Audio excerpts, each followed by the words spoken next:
कहां कद था नेताजी का, नेहरू जी का, बापू का, पटेल का, और विवेचना कौन लोग कर रहे हैं? मैंने इसी सदन में कहा था कि बौनी समझ के लोग लंबा इतिहास नहीं लिख सकते, लंबी लंबी लंबी लकीर नहीं खींच सकते। एक बार चिंता करिएगा सर, मैं ये कह रहा हूं कि बापू के नाम की संकल्पना करिए। इससे पहले एक हल्के में एक बात कहूं माननीय सभापति महोदय, मैं कभी कभी सोचता हूं 1952 में पहला चुनाव लड़ा हमने सर। 52 में हम पार्टीशन से निकल के आए थे, पीड़ा थी बहुत, लाखों लोग मारे गए उधर और लाखों लोग मारे गए इधर। लेकिन सर 52 का चुनाव हुआ था समावेशी विकास पर, रोजगार पे। 70 साल बाद हम चुनाव लड़ रहे हैं किस चीज पे? देख लीजिए। मुझे तो कभी कभी ताज्जुब होता है कि पाकिस्तान में चुनाव हमारे नाम पे नहीं होता, लेकिन हमारे यहाँ चुनाव पाकिस्तान के नाम पे होता है। अब मैं तो कह रहा हूँ कि जिन्ना कहीं भी होंगे सोच रहे होंगे कि जो जीते जी मैंने नहीं पाया, भाजपा वालों ने मुझे मरने के बाद दे दिया। ये मैं समझता हूं हम सब के लिए सर चिंता का विषय होना चाहिए। सर मैंने कहा था कि बापू के राव, जब इतिहास की बात करते हैं सर, ये किताब है प्रार्थना खंड, बापू की किताब है, बापू की प्रार्थनाओं का संकलन है। मैं आग्रह करूंगा सब पढ़ें। जब देख लीजिए, मुझे तो कभी कभी ताज्जुब होता है कि पाकिस्तान में चुनाव हमारे नाम पे नहीं होता, लेकिन हमारे यहाँ चुनाव पाकिस्तान के नाम पे होता। अब मैं तो कह रहा हूं कि जिन्ना कहीं भी होंगे सोच रहे होंगे कि जो जीते जी मैंने नहीं पाया, भाजपा वालों ने मुझे मरने के बाद दे दिया। कि बेवफा बावफा नहीं होता, बेवफा बावफा नहीं होता, वरना इतना बुरा नहीं होता। हमने तो सोचा था, बाद लुटने के ये पता चला कि रहजन रहनुमा नहीं होता। छात्रों पे आंसू गैस के गोले क्या मांग रहे थे? चांद नहीं मांग रहे थे, नौकरी मांग रहे थे। और वो 2 करोड़ वाला भी नहीं मांग रहे थे, कह रहे थे बाकी वाला बचा हुआ दे दो। आपने लाठियां बरसाई। सर्वेश्वर की एक लाइन थी सभापति महोदय, अगर तुम्हारे घर के एक कमरे में लाशें सड़ रही हो तो क्या तुम दूसरे कमरे में प्रार्थना कर सकते हो? अगर तुम्हारा जवाब हां है तो मुझे तुमसे कुछ नहीं कहना है। और विश्व इतिहास गवाह है सर, जिस किसी ने भी अतीत की स्मृतियों के साथ छेड़छाड़ करने की कोशिश की, उसको बदलने की कोशिश की, वो इतिहास के फुटनोट में चले गए। इतिहास नहीं बदला, वो इतिहास के फुटनोट में चले गए। अब पहले नेता लोग काम करते थे तो लोग कहते थे अरे सोच ईमानदार है, काम दमदार है। अब लगता है दूसरे का भरोसा नहीं, खुद ही छपवा दो, सोच ईमानदार काम दमदार जी। Now I request professor Manoj Kumar Jha.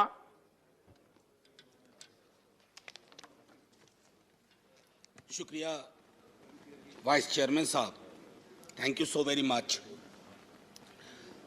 मैं अपने दल राष्ट्रीय जनता दल की ओर से राष्ट्रपति जी के महामहिम के अभिभाषण के प्रस्ताव पर अपना पक्ष, दल का पक्ष रखने खड़ा हुआ हूं। माननीय वाइस चेयरमैन साहब, शुरुआत यूं हुई कि गवर्नमेंट ऑफ इंडिया एक्ट 1919 के बाद हमारे यहाँ इस रवायत की शुरुआत हुई। उससे पहले हमारे यहाँ ये परंपरा नहीं थी। एक और ऐतिहासिक तथ्य जो मैं सदन के अपने साथियों के समक्ष रखना चाहूंगा कि 1950 में भी 31 जनवरी को ही अभिभाषण हुआ था। 31 जनवरी 1950, जब हमारे तब के महामहिम डॉक्टर राजेंद्र प्रसाद जो बिहार से आते थे, देश के सर्वमान्य नेता थे, उन्होंने अभिभाषण दिया था। तो 72 वर्ष बाद ये एक संयोग है, लेकिन 72 वर्ष के अभिभाषणों के दायरे में अगर सर सोचे तो कई चिंता की लकीरें हैं, और चिंता की उन लकीरों को हमने अभिभाषण के पक्ष में, अभिभाषण के दौरान नहीं देखा। इसलिए मैं शुरुआत करूंगा कि बेवफा बावफा नहीं होता, बेवफा बावफा नहीं होता, वरना इतना बुरा नहीं होता। हमने तो सोचा था, बाद लुटने के ये पता चला कि रहजन रहनुमा नहीं होता। खैर, बहरहाल सर, मैं कुछ छोटी छोटी चीजें इस संदर्भ में रखना चाहूंगा। सभापति महोदय, मुझे पता है कि इस संदर्भ की गरिमा क्या है। राष्ट्रपति का अभिभाषण एक बहुत बड़ी चीज होती है, देश का एक ब्लूप्रिंट होता है, एक दिशा और दशा देने की कोशिश होती है। हम विपक्ष में हैं, लेकिन देश की दशा और दिशा से चिंतित अगर हम हैं तो अभिभाषण की पंक्तियों में भी वो चिंता की लकीरें दिखनी चाहिए थी। जब वो चिंता की लकीरें नहीं दिखती हैं तो एहसास होता है। कभी कभी मैं सोचता हूं माननीय सभापति महोदय कि महामहिम सोते जागते अपने सलाहकारों से बात करते, टेलीविजन देखते, सोशल मीडिया देखते, संवाद करते, क्या उनको नहीं लगता होगा कि देश के विजुअल्स बहुत अच्छे नहीं है? छात्रों पे आंसू गैस के गोले क्या मांग रहे थे? चांद नहीं मांग रहे थे, नौकरी मांग रहे थे। और वो 2 करोड़ वाला भी नहीं मांग रहे थे, कह रहे थे बाकी वाला बचा हुआ दे दो। आपने लाठियां बरसाई। तो मैं ये सोचता हूं कि महामहिम के अभिभाषण में अगर इस तरह की चिंता ना हो तो सर भाषण ना कागज का पुलिंदा लगता है और अच्छा नहीं लगता है उसे कागज का पुलिंदा कहना। दूसरी चीज माननीय सभापति महोदय, कोरोना पर मैंने विस्तार से इस सदन में चर्चा की है। कोरोना को लेकर के भी जो चिंता आनी चाहिए थी वो नहीं आई। अब आइए अर्थव्यवस्था के बारे में मैंने कहूं, बजट को उसके लिए मैंने तय किया हुआ है, लेकिन मेरा मानना है कि सन 50 से लेकर अब तक किसी की भी सरकार हो, मैं जानता हूं ये लिखा कहां जाता है, लेकिन जहां लिखा जाता है मैं आग्रह करूंगा कि अगर हम सोच सके सत्ता पक्ष और विपक्ष, तो राष्ट्रपति के अभिभाषण को दलीय दायरों से ऊपर कर दीजिए। राष्ट्रपति का अभिभाषण कल को आपकी सरकार ना हो, ये मैं अपील बाकी लोगों से भी करूंगा जो सरकार में आएंगे कल को, कल नहीं आएंगे परसों आएंगे, कभी तो आएंगे। मैं सिर्फ ये कहना चाहता हूं कि सर अभिभाषण को एक नॉन पार्टीजन डॉक्यूमेंट बनाइए, नॉन पार्टीजन डॉक्यूमेंट। राष्ट्रपति देश के राष्ट्रपति हैं, उनके सरोकार में देश का सरोकार दिखना चाहिए माननीय सभापति महोदय। अब दिक्कत ये होती है ना माननीय सभापति महोदय कि अभिभाषण में सर्वेश्वर की एक लाइन थी सभापति महोदय, अगर तुम्हारे घर के एक कमरे में लाशें सड़ रही हो तो क्या तुम दूसरे कमरे में प्रार्थना कर सकते हो? अगर तुम्हारा जवाब हां है तो मुझे तुमसे कुछ नहीं कहना है। इसी यही रख करके बात मैं खत्म करता हूं इस संदर्भ के। सर पैरा 4 माननीय राष्ट्रपति जी के अभिभाषण का है जो कहता है remembering the past and learning from it. Sir इतिहास की एक अपनी स्मृति होती है और स्मृतियों का एक इतिहास होता है और विश्व इतिहास गवाह है सर, जिस किसी ने भी अतीत की स्मृतियों के साथ छेड़छाड़ करने की कोशिश की, उसको बदलने की कोशिश की, वो इतिहास के फुटनोट में चले गए। इतिहास नहीं बदला, वो इतिहास के फुटनोट में चले गए। नेताजी सुभाष बोस, अरे देश के नेताजी हैं, आपने उनको इंपीरियल कैनोपी में रखने का, अगर नेताजी कहीं से आ जाते हैं तो कहते कैनोपी मत रख भाई, दिलों में रख, दिलों में रख। मैं ये इसलिए कह रहा हूं, मैंने नेताजी की चिट्ठियां पढ़ी हैं नेहरू जी के नाम, मैंने नेताजी की चिट्ठियां पढ़ी हैं बापू के नाम, मैंने नेताजी की चिट्ठियां पढ़ी हैं तमाम उस दौर के लीडर्स के नाम।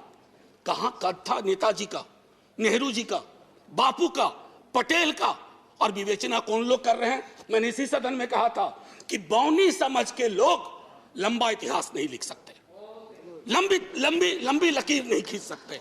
एक बार चिंता करिएगा सर, मैं ये कह रहा हूं कि बापू के राम की संकल्पना करिए। इससे पहले एक हल्के में एक बात कहूं माननीय सभापति महोदय, मैं कभी कभी सोचता हूं 1952 में पहला चुनाव लड़ा हमने सर, 52 में हम पार्टीशन से निकल के आए थे, पीड़ा थी बहुत, लाखों लोग मारे गए उधर और लाखों लोग मारे गए इधर, लेकिन सर 52 का चुनाव हुआ था समावेशी विकास पर, रोजगार पे। 70 साल बाद हम चुनाव लड़ रहे हैं किस चीज पे?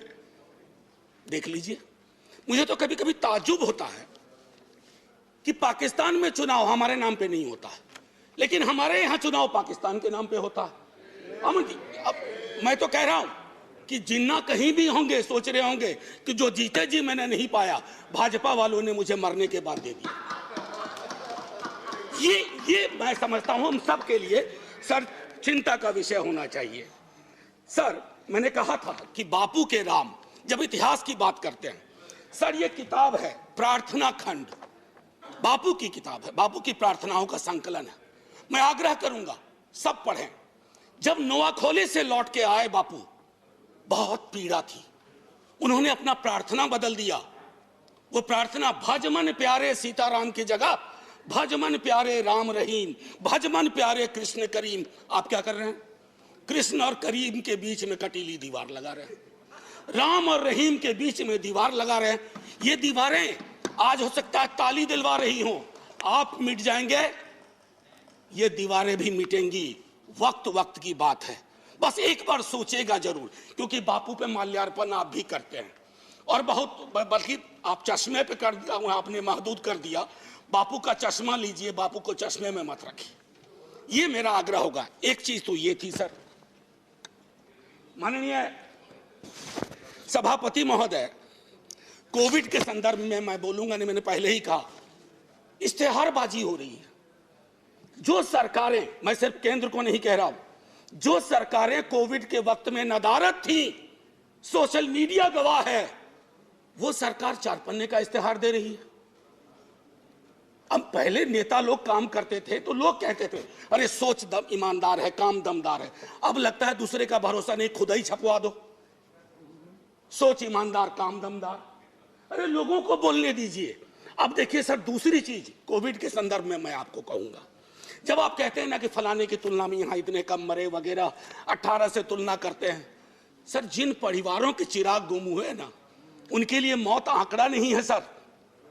मेरी बेटी की एक साथ में लड़की पढ़ती थी, 2 बेटियां थी, माता पिता 1 हफ्ते के अंदर दुनिया से चले गए। उसको नंबर बताएंगे हम कि ये आंकड़ा है तुम्हारे बाबूजी का, ये आंकड़ा है तुम्हारी मां का। ये नहीं होना चाहिए सर। इतनी तो संवेदनशीलता होनी चाहिए, सरकार किसी की भी हो सर। समानता और बंधुत्व के संदर्भ में बाबा साहब भीमराव अंबेडकर की चर्चा की गई है। सर मैं क्या कहूं, ये महादेव गोविंद रानाडे लेक्चर है। बस मैं कहना, बाबा साहब ने एक बात बार बार कही थी, वो कही थी कि भैया डेमोक्रेसी को सबसे बड़ा खतरा है हीरो वर्शिप, उससे बचा लेना। लेकिन हमने क्या किया है, पूरी की पूरी डेमोक्रेसी को हीरो वर्शिप में तब्दील की है। आप कहिएगा पहले भी हुआ था, अरे जब पहले हुआ तो अच्छा नहीं था, अगर आज हो रहा है तो बुरा है। क्या हो गया सर, आजकल देखिए शब्दावली बदल गई है। वाजपेयी जी की सरकार एनडीए गवर्नमेंट कही जाती थी, या आपकी भी सरकार शुरू में जब बनी थी तो एनडीए गवर्नमेंट या बीजेपी गवर्नमेंट, अब कहते हैं मोदी गवर्नमेंट, अब हो गई है केजरीवाल गवर्नमेंट। सर ये जो बीमारी है ना, पूरी सरकार व्यक्ति केंद्रित हो जाएगी ना सर, तो डेमोक्रेसी में दिक्कत क्या हो जाती है कि डेमोक्रेसी को सबसे बड़ा खतरा कल्ट से होता है। If a leader becomes a cult, first the internal democracy is destroyed, then democracy everywhere is destroyed and everybody will suffer. आज भूपेंद्र जी ने किताब लिखी है राइज ऑफ बीजेपी। मैं समझता हूं बीजेपी कहीं अगर ऐसे हालात रहे, he has to write another book, fall of BJP. Sir अब मैं ये कहना चाहता हूं, जब प्रजातंत्र का मूल है अपने साथियों के लिए आदर और सम्मान की भावना, प्रोफेसर जी आपका बहुत अच्छा लगता आपका टाइम। सर मैं बस एक आध 2 मिनट लूंगा, उससे ज्यादा नहीं सर। मैं ज्यादा वक्त नहीं लूंगा, इसलिए भी कि वक्त भी अच्छा नहीं चल रहा है। सर माननीय महामहिम कहते हैं प्रजातंत्र का मूल है अपने साथियों के लिए आदर और सम्मान की भावना। मैं आग्रह करूंगा सबों से, सिर्फ आपसे नहीं, हमारी शब्दावली क्या हो गई एक दूसरे के लिए, हम युद्ध की शब्दावली का इस्तेमाल करते हैं, हम चुनाव लड़ते हैं एक दूसरे के खिलाफ। किस तरह की शब्दावली का बिहार चुनाव में प्रयोग हुआ और किस तरह की शब्दावली का अभी चुनावों में ये प्रयोग हो रहा। अरे चुनाव कोई जीते, कोई देशद्रोही नहीं है इस देश में। हमारे आपकी संकल्पना में फर्क हो सकता है, ना मैं आपको देशद्रोही मानूंगा, ना आपको अधिकार देता हूं कि आप मुझे देशद्रोही कहें, क्योंकि तराजू पे तौलिएगा तो शायद चिंता आपको अपनी होगी, मेरी नहीं होगी। ये मैं कहना चाहता हूं। कहां से देशद्रोह का मामला आ गया सर? अब मैं एक एक करके खत्म ही करूंगा। मैंने पहले भी कहा था और दोहरा रहा हूं सर, ये जो पूरा का पूरा डिस्कोर्स है, विमर्श, सबको बैठ करके राजनीतिक विमर्श बदलना चाहिए, सब खत्म हो जाएगा सर। अब आइए पारा 15, 1 मिनट और लूंगा, 1-1.5 मिनट। फूड सिक्योरिटी को लेकर के बड़ी बड़ी बातें होती है सर। गोदाम से पेट तक की यात्रा सुनिश्चित नहीं करवा रहे हैं आप अन्न का भंडारण आपको है, लेकिन हासिल क्या है? 116 मुल्कों में आप 101वें नंबर पे हैं। भूखमरी, पेट की लानत सबसे बड़ी लानत होती है। अगर मंदिर भी बनवा रहे हैं तो उसमें प्रसाद चढ़ाने के लिए पैसा चाहिए, अगर मजार पर जा रहे हैं चादर चढ़ाने के लिए पैसा चाहिए। लोगों के पास कुछ बचा नहीं है, ये चिंता नहीं होनी चाहिए। मैं जानबूझ करके प्रेस फ्रीडम इंडेक्स की बात नहीं कर रहा, मैं जानबूझ करके डेमोक्रेसी इंडेक्स की बात नहीं कर रहा हूं, क्योंकि शांता छेत्री जी के सवाल को खारिज करके आपने विंडिकेट कर दिया कि उनकी भावना क्या थी। सर पैरा 70 आखिरी ही है, पैरा 70 में आते हैं एक भारत श्रेष्ठ भारत। सर बिहार इसमें आता है या नहीं आता? या बिहार से 39 सांसद ले लिए, बिहार का काम खत्म?